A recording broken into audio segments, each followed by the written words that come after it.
Dolaze nam pitanja zašto mi u našem udruženju, u našem centru Šifa ne snimamo i ne postavljamo snimke izlječenja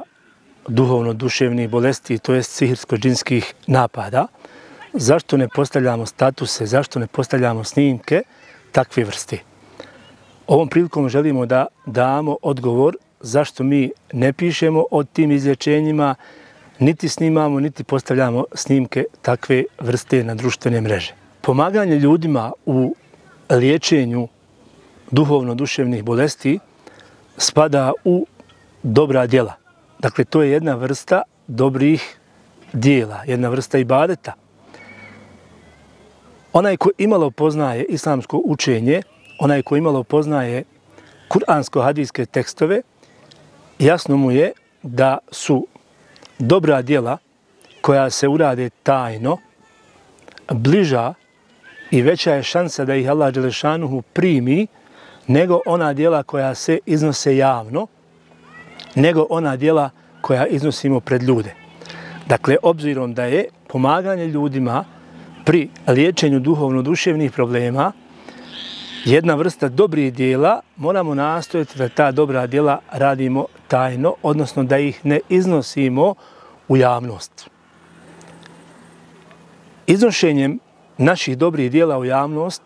mi možemo doći u opasnost, možemo doći u situaciju da umanjimo ili ne do Bog da potpuno uništimo ta svoja dobra djela, jer prigovor u dobrim djelima, iznošenje u javnost dobrih djela, rijaluk u dobrim djelima, to jest rijaluk pretvaranje pred ljudima, sve su to neki faktori, sve su to neki razlozi da narušimo ihlas, to jest iskrenost u činjenju dobrih djela. Neće nam puno pomoći naše eventualno ograđivanje, da mi u stvari ne govorimo o sebi ni o našim rukama, nego govorimo o milosti uzvišenog Allaha dželešanuhu i o ljekovitosti Kur'ana, jer ipak na kraju krajeva iznošenjem takvih stvari u javnost mi ipak na kraju krajeva činimo reklamu, odnosno samo reklamu. Također jedan od razloga zašto ne iznosimo u javnost, zašto ne pišemo, ne snimamo, ne postavljamo takve sadržaje u kojima se prikazuje i pokazuje izlječenje ljudi sa duhovno-duševnim problemima,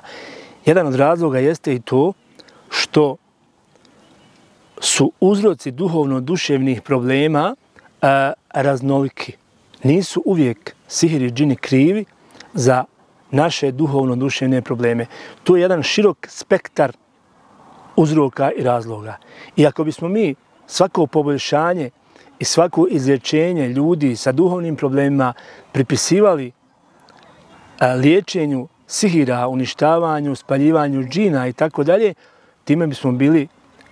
nekorektni, time bismo bili naučno neutemeljeni, jer nemamo dokaze, ipak to duhovno-duševno liječenje,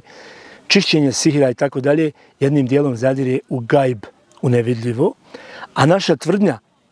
kako smo istirali džina, kako je džin izazvao tu i tu bolest, kako je džin smješten u taj i taj dio tijela kod osobe, sve je to na neki način govor bez dokaza, sve je to na neki način zadiranje u gajb, u nevidljivo i to je na neki način islamski neutemeljeno i nedozvoljeno. Zato takva eventualna izlječenja uvijek ne pripisujemo liječenju sihira i džina, nego zahvaljujemo Allahu dželešanu ako dođe do izlječenja bez kategoričke tvrdnje da smo uništili sihir, da smo istirali džine i tako dalje i tako dalje. Također jedan od razloga zašto ne postavljamo takve tekstove i takve snimke jeste i to što bi takvi snimci i takvi tekstovi u kojima se opisuju reakcije i problemi kod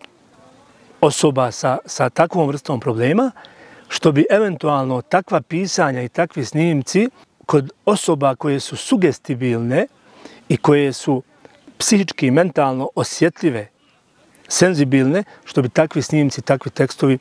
eventualno povećali njihove probleme, što bi još više možda umislili i doprinijeli tom razmišljanju o sihirima, o džinima i tako dalje. A da ne govorimo otkud uopće pravo da ja nekoga ili da mi nekoga snimamo prilikom učenja ruke, prilikom reakcija, prilikom dešavanja i tako dalje. Ovo su dakle samo neki od razloga zašto mi unutar našeg udruženja Centra Šifa u Sarajevu ne snimamo, ne objavljujemo, ne pišemo nikakve statuse, nikakve tekstove o eventualnim izlječenjima ljudi koji nam se obrate. Nadamo se da će oni koji prate naš rad, oni koji žele da nam se obrate za savjet, za razgovor i tako dalje, imati razumijevanja i nadamo se da će Allah dželešanu i molimo ga svima nama očistiti naš nijet i omogućiti da sva dobra djela koja radimo, da ih radimo prije svega u ime njega i radi njega. Amin.